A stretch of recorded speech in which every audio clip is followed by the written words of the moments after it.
Are we heading into World War III?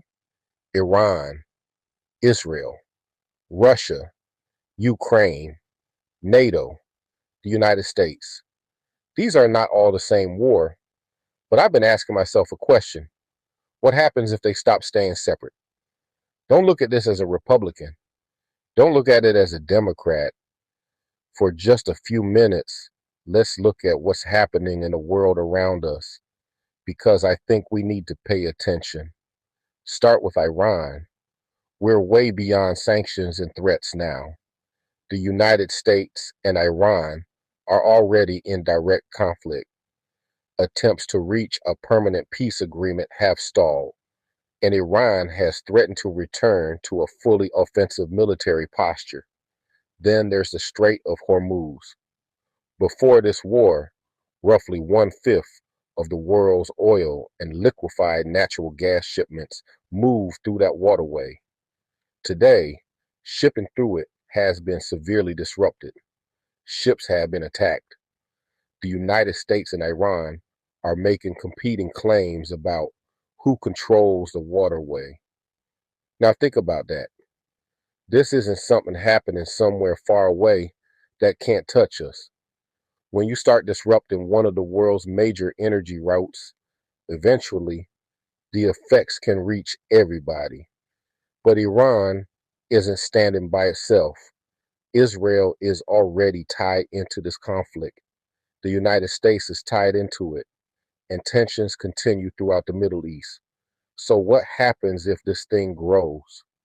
What happens if another nation gets pulled in, then another? Because that's the danger with war. You may know where it starts, you don't always know where it's going to end. Now, look at Russia.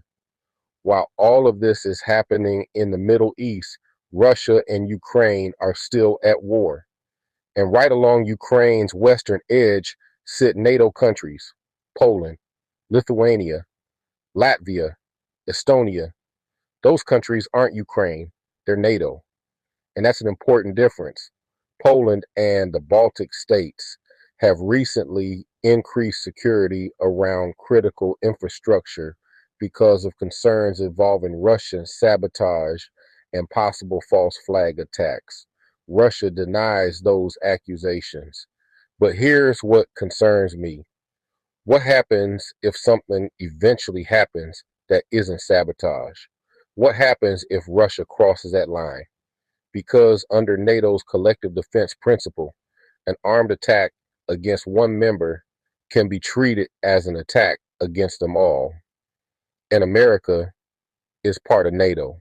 So now we're not just talking about Russia and Ukraine anymore. We're potentially talking about Russia and the United States, two nuclear powers. Now put it together. We're already dealing with Iran. Israel is involved. America is involved. Russia and Ukraine are still fighting. NATO is sitting right there. And these aren't the only conflicts in the world. We're going to leave those other fires alone for now. Just look at the ones already sitting in front of us. What happens if one of them touches another? What happens if America gets pulled deeper into one conflict while another one gets worse? At what point does a regional war stop being regional? At what point are we looking at something much bigger? And that's when something in scripture keeps coming back to me. In Revelation chapter 9, John describes something almost impossible to comprehend. He describes a future event in which one-third of mankind is killed. One-third. Stop and think about that.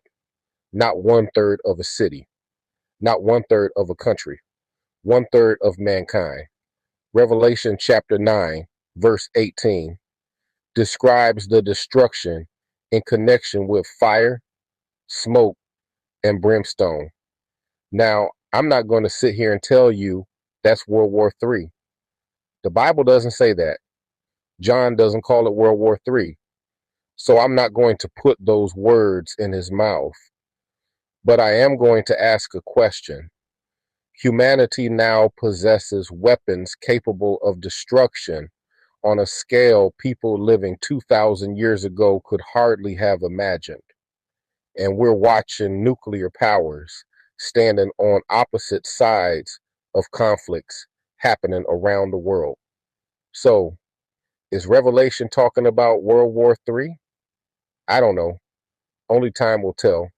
But one thing I can say for certain, we should take a closer look at Scripture and try to understand together what the Lord was telling us nearly 2,000 years ago. Because whatever John saw, 1/3 of mankind is a number we shouldn't just read past. If you haven't subscribed yet, I invite you to subscribe. And if this gave you something to think about, like it and share it with someone else. Come back as we dive deeper. I'm RC Best. I'll talk to you next time.